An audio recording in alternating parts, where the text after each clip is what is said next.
All right, chapter 2 is a little bit of review and a little bit of new stuff for some of you.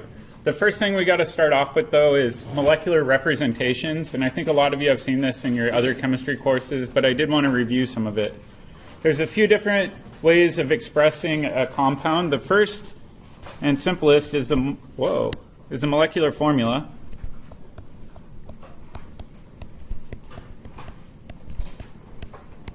However, like I said, the molecular formula really doesn't give you much information. So, for example, we could have C8H8O. Doesn't really tell us a lot about the molecule, right? It gives you no information regarding the connectivity of the atoms. So what do we call it when you have two different structures that are connected in a completely different way? Yeah, constitutional isomers. This doesn't tell you which isomer you have. So this gives you no info on connectivity.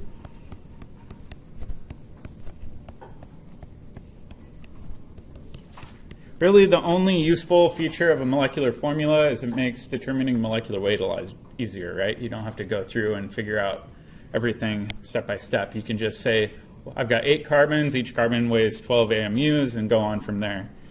The next one is called the condensed structure.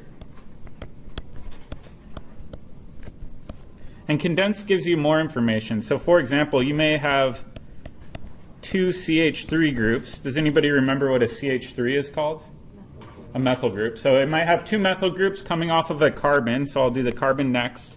That carbon may also have a hydrogen attached, and then an OH group attached, or an alcohol. So this does give you some idea of rough connectivity, but you want to group similarities.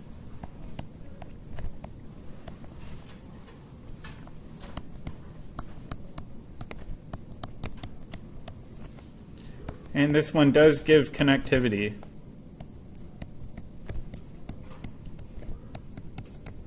This was really popular before computers became prevalent. Specifically, if you wanted to type out a compound, you could do it in the condensed form and give your reader an idea of what they were seeing, right? But now with computers, we normally like to draw out the full structure. And then another one is called partially condensed.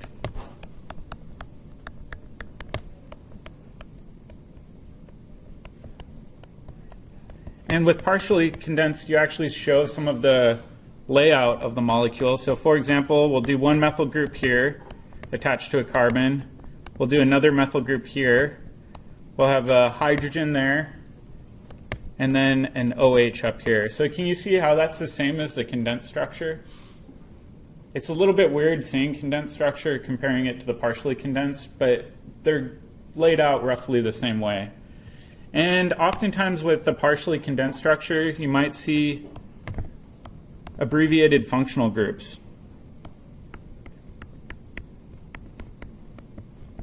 And I'll call functional groups FG. So for example, instead of having all the hydrogens coming off those methyl groups, I just show it as a CH3 to save some time. All right, those ones aren't super common. You may see them occasionally, and I want you to know how to interpret them. So on your pod, I actually gave you some examples of condensed structures and want you to convert out from a condensed structure to a different type of structure. The main structure that chemists like to use in organic chemistry is called bond-line connectivity. How many of you have seen bond-line structures before? A handful of people? All right, so we'll go over this. Bond-line structures are a lot easier. They take a lot less time. And I'll give you some key points to pay attention to. The first one is that all termini and vertices are assumed to be carbon.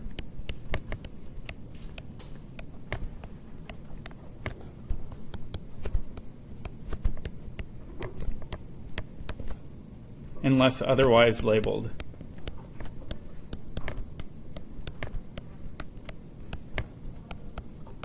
And we'll go through some examples, so don't panic if you don't quite know what this means yet. All right, the next one is that all CH bonds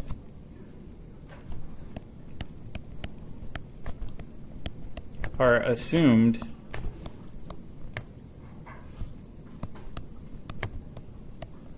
but not always drawn.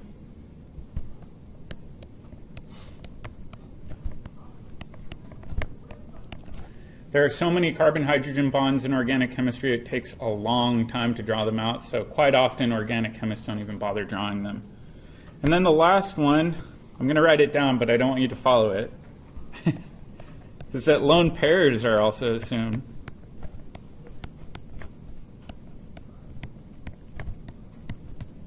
And I'm going to put a big red asterisk on here. Then I said, don't do this.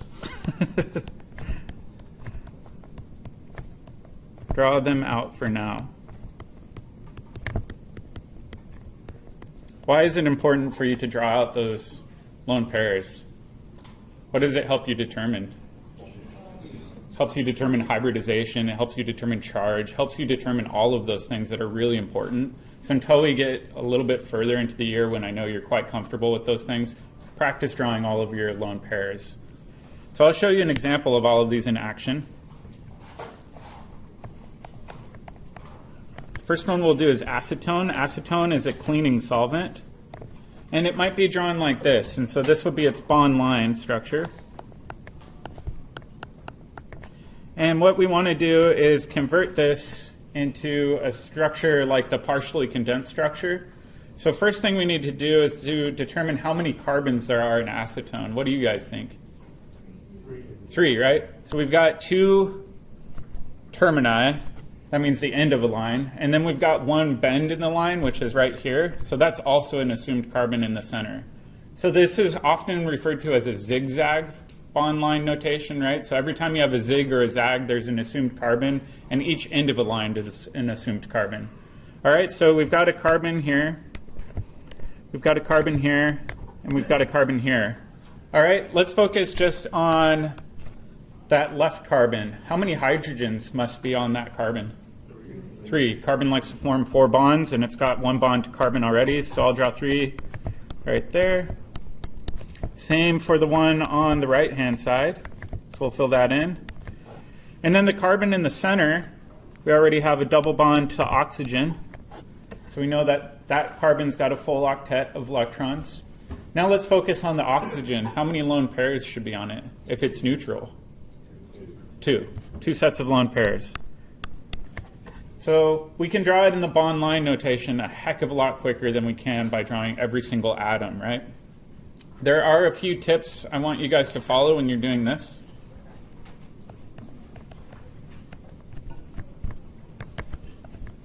Number 1 is use the approximate angles.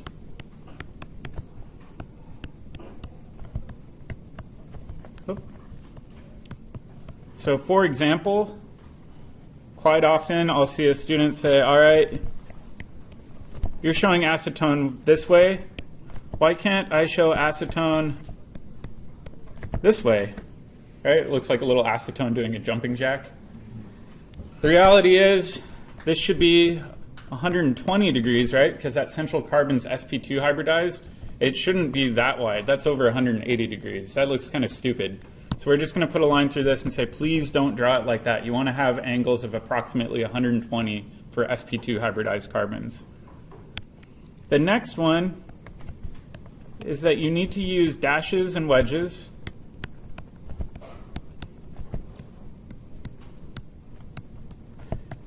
to show 3D layout.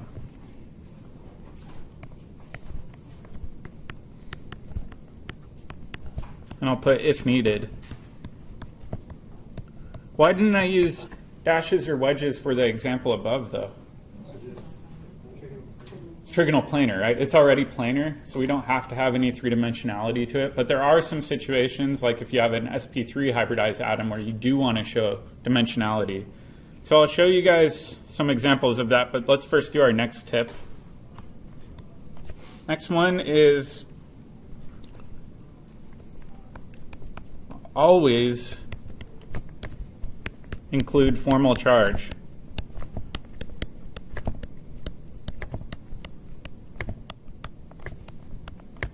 That's a really big one. So I'll show you an example of these last two where it can be problematic. All right, for the first example, I've got this compound versus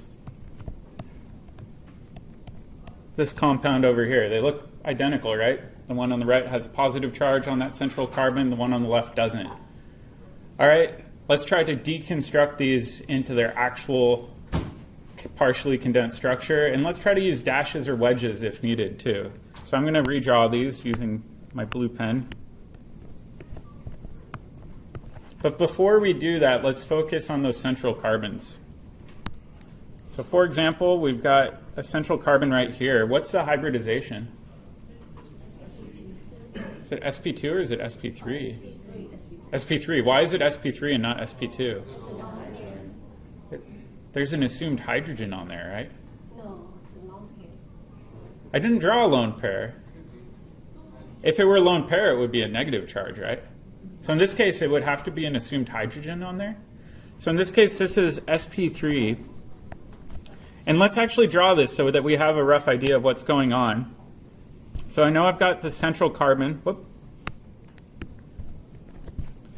I've got maybe a methyl group coming up here. That's our CH3. I've got another methyl group, so I'll draw that as a wedge, a CH3. I've maybe got another methyl group sticking down, so I'll say CH3. And then last but not least, I've got this hydrogen right here. Right? So this is an assumed hydrogen. It's a little bit confusing, right? But you always have to assume that there's a hydrogen there unless something else is drawn, like a lone pair or a charge or something like that. So always assume that there's hydrogens coming off of every single carbon. So fill in the gaps with hydrogens. All right, let's do the same thing with the one on the right. What's the hybridization of that central carbon? sp2, right? In this case, we only have 3 bonded atoms. We've got no lone pairs. There can't be an assumed hydrogen. If there's an assumed hydrogen, we wouldn't have a charge. So this must be sp2.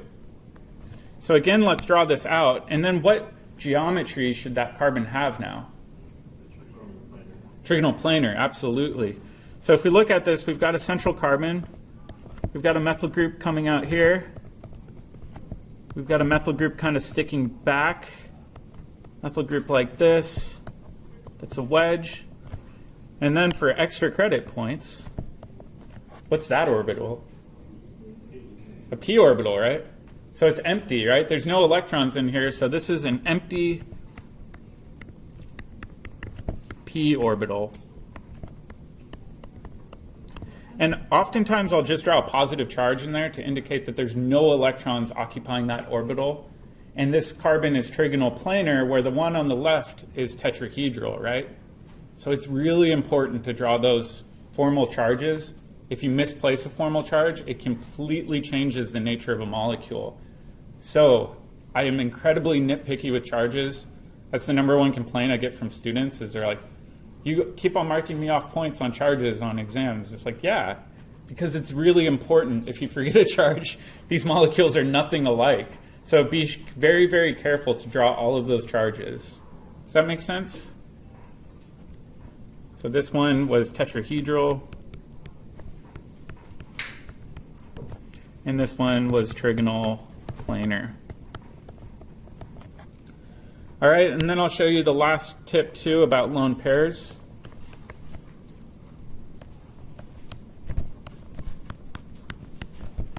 Draw lone pairs to avoid confusion. And again, lone pairs again will help you determine whether or not there's a hydrogen on that atom or not. So I'll show you an example of this. So let's say I've got a student who drew this compound with a nitrogen double bonded to a central carbon. This kind of looks like acetone, right? But I swapped oxygen with nitrogen. All right, so the question is, how many lone pairs are on there? I have no idea. I didn't draw them. So let's do one where I do 2 lone pairs. What would the charge for that nitrogen be? So nitrogen, if we look at the periodic tables in group 5A, it normally wants 5 electrons around it. Count half of the bonding electrons, so that's 1, 2 for bonding, and then 3, 4, 5, 6. So it must be negative. So if we have 2 lone pairs that nitrogen's negative, let's try it with 1 lone pair.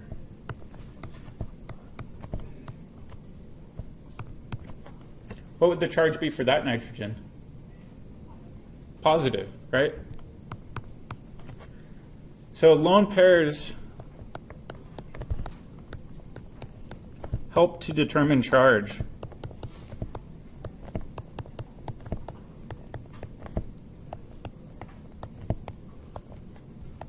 So please draw them.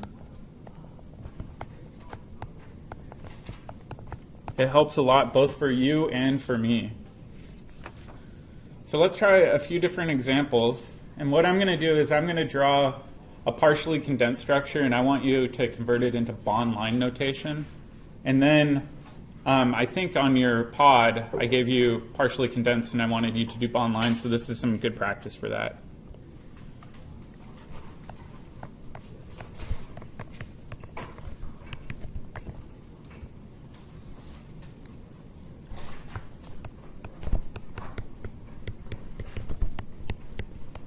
So we'll do partially condensed on the left, and then bond line on the right.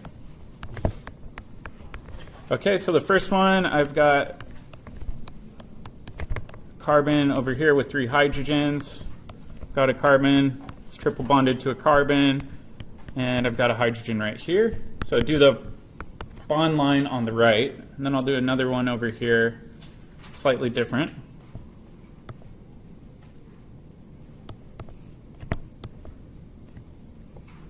Oop, sorry.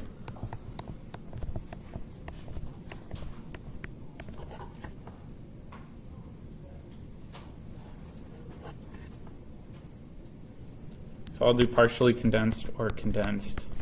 Sorry, we'll do both examples.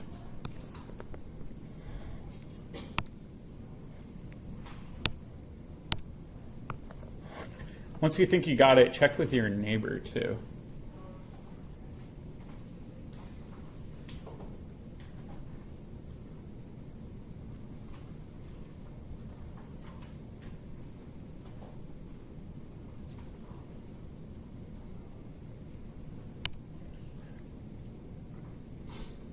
I'll do a couple more down here too.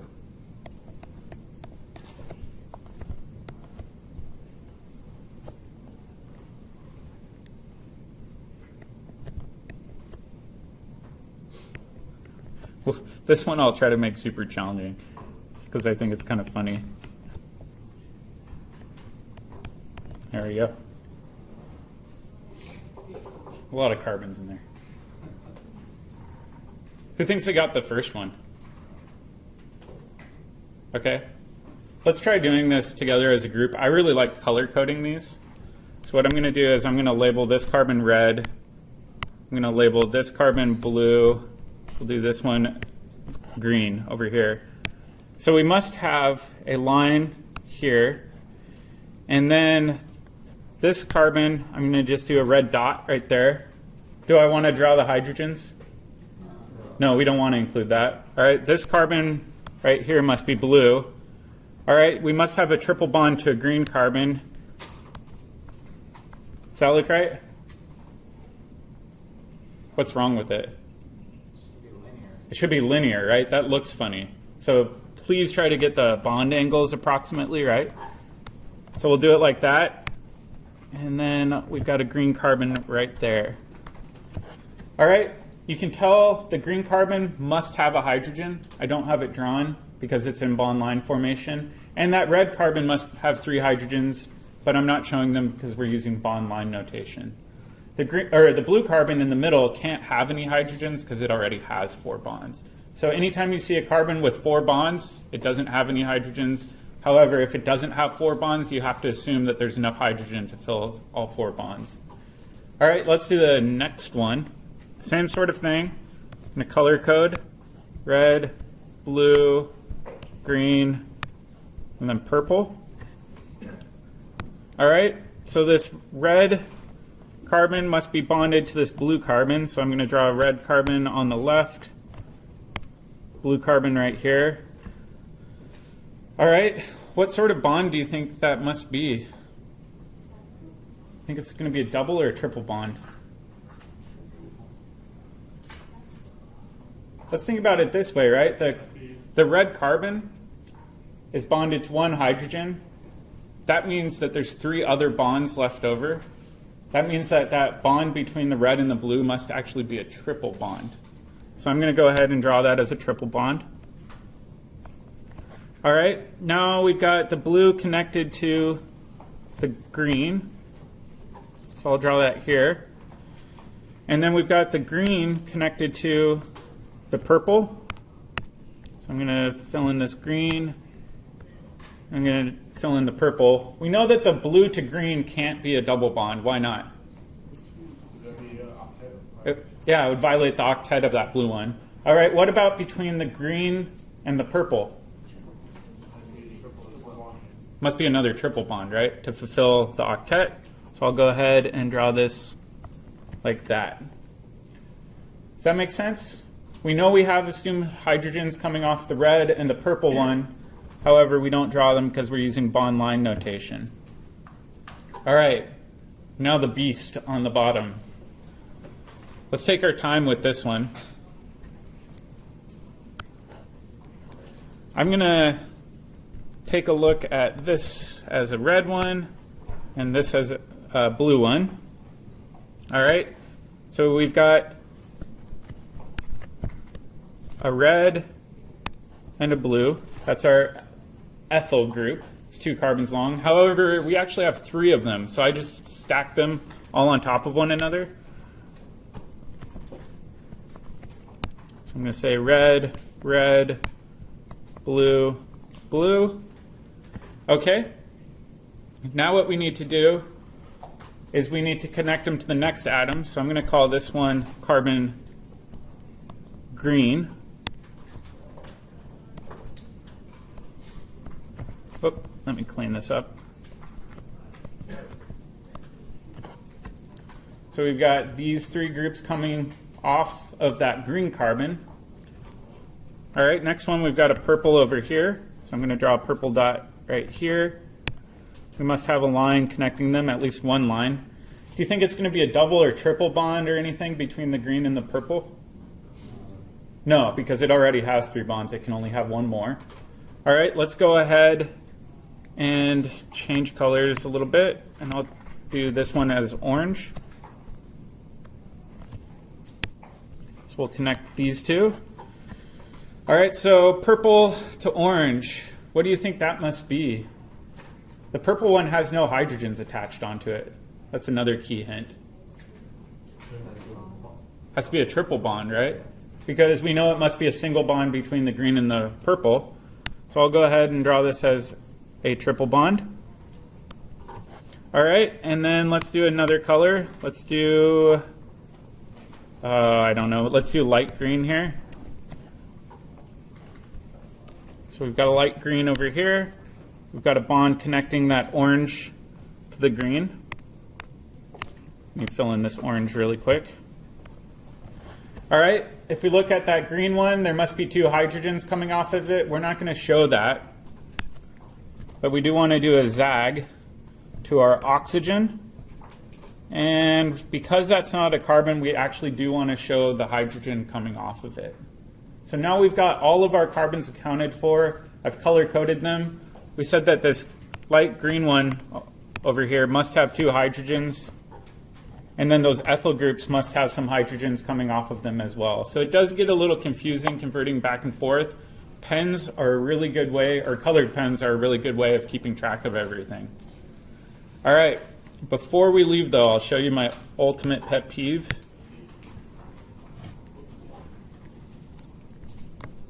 So Jeff's biggest pet peeve .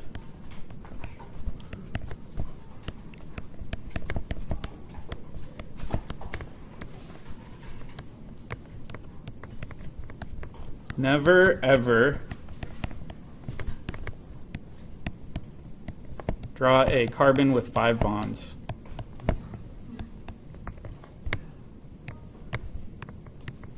You can have 3 bonds to a carbon. You can have 4 bonds to a carbon. Never ever 5 bonds. And I know there will be at least one person in this room and they're like, isn't there an exception? Yes, there is. Like in crazy, hypothetical, extreme conditions, you can potentially get a 5th bond on there.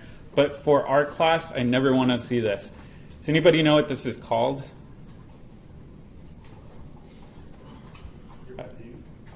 It's called a Texas carbon. I don't know who came up with this name, but you can see the flag of Texas here with the 5 bonds to this carbon. Anytime I see a Texas carbon on an exam or a quiz, you'll see a big frowny face. Because I really don't like seeing them, so please don't draw a carbon with 5 bonds. It's a common mistake people make is they forget charges and they forget octets, and occasionally I see Texas carbons. So those are the big things to watch out for anytime you're doing a bond line structure. All right, that's where we'll leave off today. Tomorrow we'll come back and we'll talk about functional groups and maybe get into resonance. I thought for sure you were going to say